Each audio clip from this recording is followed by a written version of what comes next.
Welcome to the 16th chapter of the book of 2Chronicles. We're continuing the last chapter in the life of Asa, the king of Judah, and it begins, and in the 30th and 8th year, octo, we have an octogram, octo for eighth, of the kingdom Vasilius of Asa, Baasha, king of Israel, ascended against Judah and built Ramah, to not give an exit nor entrance to Asa, king of Judah. Ramah wasn't very far north of Jerusalem, so apparently Israel has built itself back up after the defeat earlier. And this king Baasha, I'm not going to go through the kings of Israel. We'll save that for the first and second kings and all the kings of Israel, which we'll go through. But this king of Israel now is trying to take over Ramah to not allow anything to come into his land from Judah. And Asa took silver and gold from out of the treasuries of the house of the Lord and from the house of the king, and sent to the son of Hadad, king of Syria, the one dwelling in Damascus. Well, where did he take the money from? The treasuries of the house of the Lord. So it was God's money. It was for the temple and the things for that. And he is robbing from God to bribe a king that's north to come against Baasha. And we'll see that he's condemned for that later in this chapter. But we can learn a lesson too, or if we have who we support when we are confronted with different things, and if we are supporting through the help and the power of the Lord, or if we are depending on our money, our position, and so forth to get us through that hard time. Basically, the whole thing is to put the Lord first, which here he put it last. He robbed the Lord, and instead of taking the money from someplace else. He did take it from the house of the king, so he did send some of his own money and sent him to the son of, now in the Greek, it's Adur, not Hadad. Adur is in most of the Greek Old Testaments, but Hadad was the King James name for this king. Not sure which one it really is, but it was a king of Syria, the one dwelling in Damascus, which is still around north of Israel, fairly close to the border. And Israel is still having problems with Syria.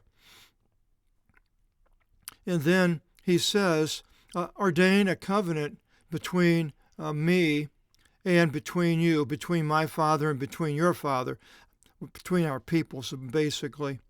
Behold, I have sent to you gold and silver. So he's actually taking a unbeliever against the brethren who are in Israel. So that was not a good thing.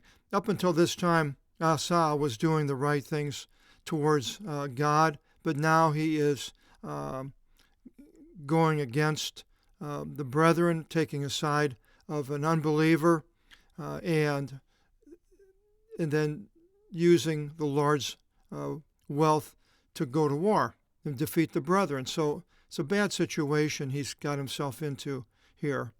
And then he says, behold, I have sent to you chrysion and argyrion. Chrysion, the chrysanthemum, as I mentioned many places, a gold flower. Argyrion, the word Argentina comes from that, the silver country. Come and efface your covenant with Baasha, king of Israel, and he shall go forth from me. So basically he wanted him to no longer support the king of Israel, and so therefore he'll leave Ramah. And the son of Adur hearkened, I'm going to use the Greek, hearkened to the king, Asa. And he sent the rulers of his force, archon, of his dynamios, against the cities of Israel. So now he's actually attacking Israel. He was saying earlier just to efface the covenant, but this allowed Baasha to now attack Israel, in which he did. And he struck Ijon and Dan and Abel-maim in all the places around Naphtali. We'll go to a map here, and we'll see that that's way far north. Syria, Damascus is just up out of the view of this map above Dan, and so he came down and attacked this area right here. That is the son of Adur from Damascus. Now, down below where we have Jerusalem, we have Ramah, is just north of Jerusalem. It's not on this map, but we'll see that Geba and Mizpah are on this map. They're just right there north of Jerusalem, south of Ramah. So they're all fairly close to, be mentioning those places here. And it happened when Baasha heard that he left off to no longer build Ramah and rested his work. Ergonomics is a derivative from that Greek word. So this city close to Judah, now he stopped the work on it. And King Asa took all Judah to lift away all the stones of Ramah and its xyla, timber. We have a xylophone. It has it is a musical instrument that you hit with little mallets, and it makes a sound with these little wooden bars. And that's a xylophone. It comes from the xyla, which Baasha built, not the xylophone, but the stones. And he built with them Geba and Mizpah, which were there fairly close to Ramah. And in that time, Hanani the prophetess, came to Asa, king of Judah, and said to him, "Because you relied upon the king of Judah, Assyria, and you did not rely upon the Lord your God, on account of this, the force of the king of Syria came through safe from out of your hand." Instead, he should have been defeating Syria. That was basically their enemy. It always has been.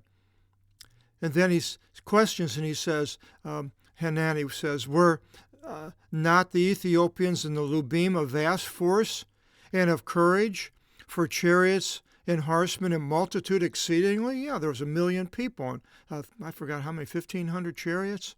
There's a little error right here. It shouldn't be in there.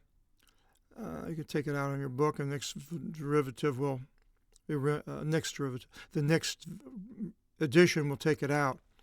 "And in your relying upon the Lord, he delivered them into your hands." He delivered the Egyptians. "For the eyes of the Lord look in all the earth to strengthen with every heart perfect towards him."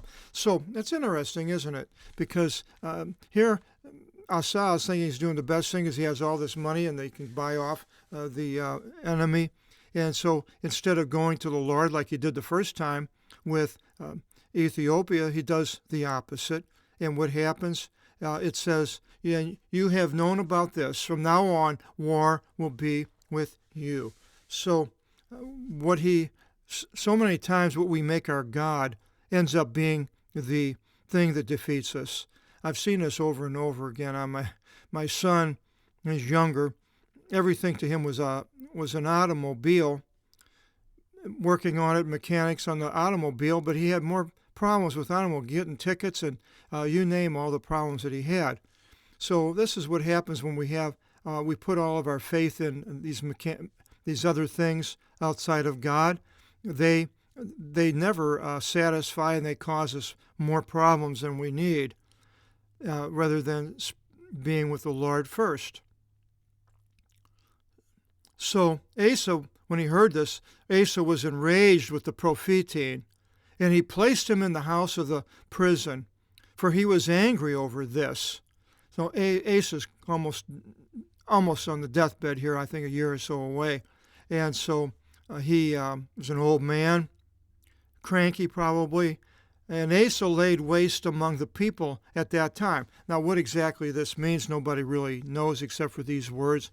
Somehow he laid waste among the people. He did something, killed them. I don't know, caused problems. We don't even know what people here. But it says that. And behold, the words of Asa, the first proton, and the eschato, the last, are written upon the Vivliu, a Bible, a scroll of the Basileon of Judah and Israel. And Asa was infirm in the 30th and 9th year of his kingdom in his feet, until his infirmity was worse, basically. It got bad. So he was infirm, and he did not seek the Lord. But the physicians, and here's another one to learn. Now, it doesn't say you shouldn't seek the physicians, but he did not seek the Lord. That's the key to this that I see. And if we don't seek the Lord may very well have you go to a physician. He had me go to a physician to set my broken leg. And I don't think everything is going to be some kind of a miraculous thing. And or we shouldn't see physicians, but he didn't seek the Lord first. And Asa slept and has died with his fathers, and came to an end in the 40th and 1st year of his Vasileus. And they entombed him in the tomb in which he dug for himself in the city of David, as the same place of his father. And they rested him upon the klenis, recline, a bed, and filled it with aromatics, aromaton, a direct transliteration, and types of scented perfumes like an embalming. And they made for him a great funeral, and kindled him a great megaline burning unto exceedingly. Now, I don't believe this was like when they do in India where they burn the people, a great burning. I'm not sure what this great burning is referring to, but generally they put the bodies and let them decay, and took the bones and put them in it's called an ossuary, a little box, and made out of stone, and all the bones would be in it after all the flesh had come off of it, rotted off of it over the years. So now Asa has died, and we will next go into his kingdom of his son Jehoshaphat. And Jehoshaphat, I believe, has 4 chapters, 17, 18, 19, 20, if I'm not mistaken. And Jehoshaphat is an interesting king. He's basically a good king, maybe even so better than his father. And we will go into this story about Jehoshaphat in chapter 17. And I hope you'll join us in chapter 17. And God bless.